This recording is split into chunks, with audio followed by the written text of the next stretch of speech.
De volta com o resenha da bola para este último bloco. Para mim, acho que o assunto mais importante e mais relevante, que nós vamos tocar nesse assunto agora, no terceiro bloco, é sobre o tempero emocional. Está tão aflorada essa situação, ele não é de hoje, até do ano passado, naquela coisa de reclamar dos companheiros dentro de campo, de pedir não sei o quê, pede não sei o quê. Que coisa ver o Roger num descontrole tão forte emocionalmente, principalmente ontem após a partida. Descontrole esse que culminou com a sua expulsão do Alisson também. 2 jogadores importantes, o Alisson que, querendo ou não, deu uma melhorada no sistema defensivo da Ponte e que pode ser uma penalização muito forte. Para mim, não jogam mais no Campeonato Paulista. Esses 2 últimos jogos da Ponte Preta. Guina, e assim, é um tipo de um jogador que a gente espera o contrário, né? Jogador experiente. 35 anos já. Jogador já... a gente sabe que um derby mexe muito, principalmente com o Roger aí pelos derbys anteriores, né? É um cara que é muito visado. E assim, e na verdade, do jeito que foi ontem, Guina, eu acho que o melhor a se fazer era ter saído de cabeça baixa sem... Também acho. Pra ficar até menos feio. Mas é lógico. A situação da Ponte ontem. Né? A gente sabe... E outra, não tinha aquele calor da torcida. Não tinha. Né? Que a gente sempre fala aqui que quando se tem torcida, essa questão fica muito mais aflorada. Claro. Durante a semana não foi tanto assim, a gente não viu uma repercussão tão grande. Não. Foi um derby atípico, até porque não tinha torcida, né? Até comentei no meio do jogo que achei um derby até meio sem graça, meio sem sal e sem açúcar, né? Porque você viu os jogadores até numa situação numa jogada um dar a mão pro outro levantar. Situação que a gente não vê muito num derby, principalmente no momento do campeonato de decisão para ambas as equipes, uma para classificação e outra para um descenso. E assim, eu acho que ficou mais feio para a Ponte Preta, porque também acho que não haveria necessidade também do goleiro ter feito aquilo ali, já meio que cutucando, praticamente, lógico, sabendo do temperamento do Roger, já sabia que ia ter que alguma coisa iria acontecer para provocá-lo, né? Então o Roger já tinha que esperar uma situação dessa, principalmente naquele momento da partida que a Ponte tinha tomado a virada.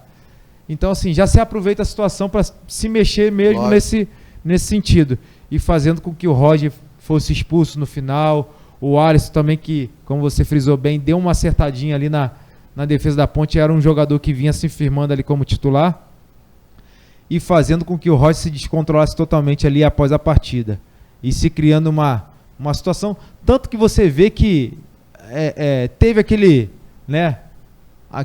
calor ali, aquela brigazinha, aí o deixa disso separando, né? Alguns, você via mais gente querendo separar do que propriamente gente querendo brigar. Ninguém queria o confronto, né? Então ninguém queria. Se ele tivesse parado naquele momento, já tivesse deixado quieto, ele não seria expulso. Então. Mas depois ele continuou e peitando, indo pra cima, tendo que ser agarrado 2, 3 vezes por seguranças. E mesmo assim... então assim, ficou uma situação assim, principalmente pro Roger, né? Muito mais feio do que poderia, né? Do jeito que foi o jogo, do jeito que foi a partida, o Guarani virando um placar diverso de 2-0 dentro de casa, sem a torcida. Então assim, eu achei que o momento ali era mesmo tendo aquela situação, né, do goleiro que foi deu aquele lençolzinho já para querer mexer, cobrir do Roger ali, e o Roger caiu não se deixar levar por isso, né? Um cara experiente, um cara que a gente espera um outro tipo de... já que tinha perdido, já que tinha sido uma situação meio complicada para a Ponte, que saísse ali quietinho, esquecesse isso e acabasse a partida por ali, que não haveria nenhum tipo de problema. Mas a gente viu ali uma situação totalmente diferente, o Roger querendo partir para cima do goleiro, o goleiro não querendo briga. Também já depois que cutucou o Roger, já sabia que haveria um tipo de situação. Ele sabia disso, né? Então, assim, eu acho que seria mais inteligente o Roger saber que, como o goleiro não queria o confronto, que ele deixasse quieto isso aí, claro, e pudesse sair um pouquinho mais tranquilo, um pouquinho para se repensar, principalmente naquilo que foi feito dentro da partida, e deixar quieto por ali e saísse da partida do jeito que saiu o Guarani uma vitória dentro do campo histórica, né? Vamos dizer assim. E o Rod poderia ter saído com mais tranquilidade ali na partida, evitando todo esse problema depois do encerramento da partida. Eu acabei vendo errado e confundi. A Inter que vai pegar o Oeste, tá? Quem vai pegar o Guarani é o Botafogo. O Guarani vai até Ribeirão Preto enfrentar o Botafogo. Depois, na última rodada, é contra o São Paulo em casa. Mas vai até Ribeirão Preto contra o Botafogo no próximo é o outro time que está brigando tá lá embaixo, também. Na zona de rebaixamento, igual ao Oeste. E eu conheço muito bem o Carpini com certeza vai lá para ganhar o jogo e decretar a classificação. Uma vitória do Guarani já decreta tudo e acabou. Então, assim, ele pode, contra o São Paulo, redesenhar a sua equipe já pensando numa outra fase. Claro. Né? Isso é importantíssimo, ainda mais contra o São Paulo. Se o Guarani também não tiver essa vitória em cima do Botafogo e Ribeirão nesse jogo, vai ter que, contra o São Paulo, de repente, precisando aí, pelo menos do empate, para poder classificar. Então, assim, eu tenho certeza que o Carpini não vai querer deixar para decidir contra o São Paulo. E nisso, podendo, de repente, dar uma forcinha para Ponte Preta. E olha que situação, né? Numa dessa, o Botafogo enfrenta uma carne de pescoço, né? Pega o Guarani em casa e depois vai até Bragança enfrentar o Red Bull. Esse campeonato, né, Guina?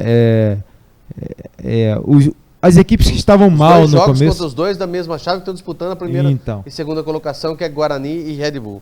Isso aí já se sabia que ia acontecer, porque eles não enfrentam dentro do grupo, se enfrentam sempre os times iguais. São o mesmo time que o Guarani vai pegar, o São Paulo, as outras equipes vão pegar também. Então, por isso, essa sequência de jogos, né, que vai definir ali quem realmente vai classificar. E geralmente decisões aí que realmente vai ficar para a última rodada.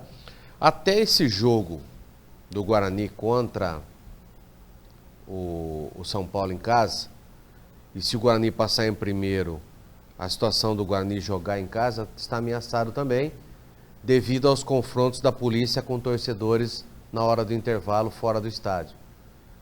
E o comandante da Polícia Militar falou que se caso os torcedores, que eram em grande número na frente do estádio ontem, grande número, que se eles tentassem invadir e provocassem o confronto com a polícia, o comandante iria solicitar à Federação Paulista de Futebol que retirasse mando de campo do Guarani. Isso acabou acontecendo.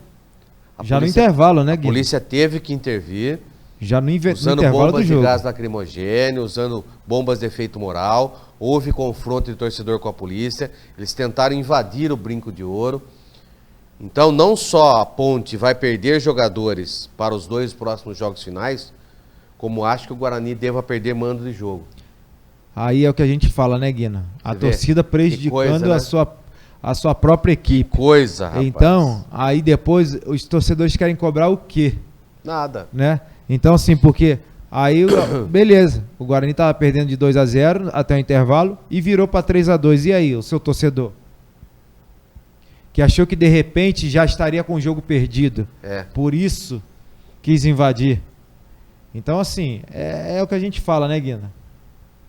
São tipos de atitudes que a gente realmente... Descabível, né? Nem comenta aqui porque não vale nem a pena. E depois, sabe o que acontece? Aí quando o time tá mal, né, a gente já comentou aqui sobre a questão de uma reunião que teve, né, a torcida do Guarani com os jogadores antes do derby. Absurdo também que nós comentamos aqui, né? Então, assim, já começou errado por aí. Então, no seu intervalo, porque eu acho que porque o Guarani tá perdendo 2-0, os torcedores já queriam fazer qualquer tipo de cobrança aos jogadores e à comissão técnica. E aí, o Guarani virou para 3-2, como é que fica? Né?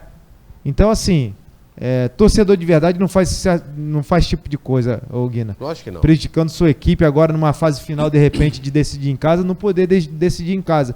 E aí, o seu torcedor, né, de repente nem pode ir ao estádio, porque de repente vai ser com torcida única. E aí? Então, assim, é totalmente prejudicial à sua própria equipe. E aí vocês depois querem reclamar, querem questionar os jogadores, a comissão, quando não faz o seu papel dentro de campo. E o seu torcedor não faz o seu papel de torcedor, que é cobrar, mas lá no estádio, quando está liberado para vocês irem lá cobrar. E foi avisado antes ainda, né, Guilherme? Então fica aí a dica ao torcedor do Guarani, prejudicando mais uma vez o extracampo, de repente influenciando aí o Guarani na sua parte de campo. Só lembrando então, no grupo A, o Santos é líder com 15, isso depois de 10 rodadas. Olha o Oeste, cara, é vice-líder com 10. 10 pontos. Água Santa também 10 e a Ponte 7. 3 pontos atrás desses clubes. Se Água Santa, e amanhã nós vamos, no programa de amanhã, vamos analisar a rodada para saber que pode a Ponte decretar a sua queda já no próximo compromisso diante do Novo Horizontino em casa. A Ponte pode cair a semana que vem, no próximo jogo contra o Novo Horizontino em casa, e não vai dar nem para salvar no último jogo, caso o Oeste e Água Santa vençam seus jogos.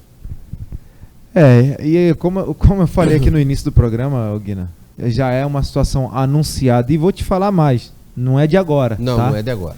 Aí se manteve seu Gilson Kleina para montar a equipe. Se quiser cair, contrata Gilson. Né? Então, tá aí a dica para quem quiser cair para uma divisão, contratar seu Gilson Kleina, porque o time que o Gilson Kleina montou para esse Paulista é vergonhoso, né? É vergonhoso. Então, assim, isso aí não vem de agora, Guilherme. Lógico que não. Já no Brasileiro, o campeonato que a Ponte fez dentro do Brasileiro já, se não mudasse o pensamento, né, já seria uma linha de raciocínio já para dentro do Paulista. E como tá aí, a Ponte Preta brigando para não cair, né? Se tivesse mais 2, 3 rodadas do Brasileiro, ia brigar para cair. Também acho para não cair no Brasileiro da Série B. Cairia, não tinha chance mais não. Né? Então tá aí. Então se manteve uma sequência do trabalho e tá a prova aí de que quem questionava o trabalho do Kleina no ano passado na Série B do Brasileiro, tá aí a razão do questionamento. A Ponte Preta aí, de repente, caindo, faltando uma rodada para acabar o Campeonato Paulista. Talvez não fique nem para a última. Que vergonha, hein, cara? Que vergonha. Que vergonha, Guina. Série B, Grupo B, o Santo André líder com 19, perdeu a grande chance na derrota contra o Mirassol, lá em Mirassol, de abrir 3 do Palmeiras e consolidar praticamente a sua classificação. E fica ameaçado agora, porque o Novo Horizontino tem 16, só está 3 pontos atrás de Palmeiras e Santo André. Então aqui tem briga e briga feroz. Santo André em primeiro 19, Palmeiras em segundo 19, Novo Horizontino em terceiro com 16. 3 pontos só separam essas 3. E o Botafogo na última colocação com 8 pontos ganhos. Tem um ponto a mais só que a Ponte Preta. Olha que situação. O campeonato praticamente vai ser decidido na última rodada, né, Guina? Principalmente a classificação. E dependendo da Ponte Preta, até um dos já rebaixado pode ser nessa próxima rodada, né? Eu acho que será na próxima rodada. Né? Então, assim, muito complicado, muito complicado. Um campeonato aí disputado lá na parte de cima, porque os times que estavam mal, né?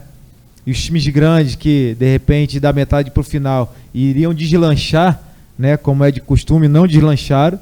E os times, né, do interior que estavam lá no começo do campeonato meio que patinando, que parecia a Inter de Limeira, o Água Santa, o próprio Oeste, né? Deram uma reabilitadazinha e os times grandes se mantiveram ali né, numa sequência de jogo ruim.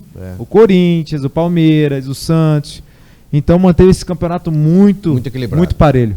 Grupo C, o São Paulo é líder com 18, Mirassol, olha o Mirassol em segundo com 16.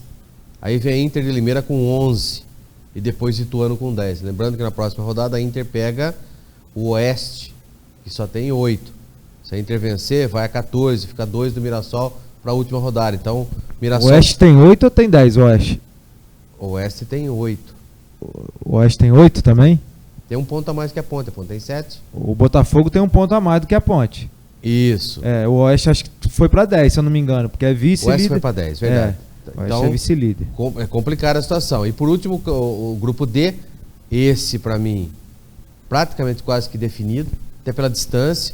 Red Bull com 17, são 6 pontos que separam o Red Bull do Corinthians. Eu acho que a briga aqui está entre Guarani e Corinthians. Red Bull não perde mais essa vaga. São 6 pontos. E esse outro detalhe, né? Time grande vai ficar fora aí da segunda fase, né? O Red Bull já tem 5 vitórias, o Corinthians só tem 2. Então não alcança mais o Red Bull. Então a briga é direta com o Guarani, não mais com o Red Bull. E vai ter time grande fora da segunda fase. O Corinthians é um deles, eu acho que pra mim tá fora. Eu acho que o Corinthians esse grupo aí vai classificar ter Bragantino e Guarani. Um problema sério, né? Bragantino e Guarani aqui. Porque o Guarani precisa perder e contra um Botafogo lá, o empate contra o Botafogo lá já dá a classificação pro Guarani. O Corinthians precisa perder as 2 rodadas para não se classificar. Olha, esse Paulista foi um Paulista assim atípico. Pra entrar pra história, né? Atípico, hein? Também acho. A gente vê como o nível tá bem por baixo, né? Muito baixo. Tá bem. E é aquilo que a gente vem falando sempre, né? Na minha humilde opinião. Eu vou falar mais uma vez, pra mim não é o Flamengo que tá muito lá em cima, não, gente. Não, são os outros que estão lá embaixo. Eu acho que são os outros que estão muito lá embaixo. Mais uma vez eu friso isso. Eu também acho. Olha a situação complicada. O Corinthians pra mim não classifica mais. Se o Guarani empatar contra o Botafogo em Ribeirão, já dá adeus, são 6 pontos. Faltando daí mais 3 só. Não tem condições mais. Garanto que daí o Corinthians não terá condições mais. E aí amargando mais esse insucesso. Já foi dentro da Libertadores e agora no Paulista. O único tricampeão depois de muito tempo, né? E que ano começa Corinthians, hein? Ruim, precisa se preocupar. Um dos piores de anos aí. De começo de competição, sim. Muito complicado. Marco, vambora? Vambora, né, Guina? Mais uma vez aí uma boa noite. E que a Ponte aí, vamos ver se consegue buscar nesses 2 jogos aí o não descenso para a Série A2, que seria uma situação muito complicada para a Ponte. Amanhã nós estaremos analisando, na quarta-feira, o que pode fazer para tentar uma classificação. Para mim, o grupo mais complicado é o grupo D, onde, ao meu ver, já está definido, o restante tem briga forte ainda. Então vamos analisar caso a caso, passo a passo, principalmente os grupos envolvendo Guarani e Ponte Preta, para saber quais são as chances de rebaixamento ou de classificação. Um praticamente muito próximo da classificação e o outro muito próximo da realidade de um descenso para a Série A2. Mas amanhã então a gente volta. Um grande abraço a você, todo o Brasil que esteve com a gente. Lembrando que amanhã estaremos de volta. Mandar um grande abraço para o nosso parceiro, para o nosso querido irmão Dadá. Ontem nós tivemos um programa maravilhoso lá. Então um grande abraço para o Dadá. Também teve torcida lá ontem também. Então um grande abraço, Dadá. Obrigado pelo carinho, viu? Um grande abraço. Até amanhã. Tchau.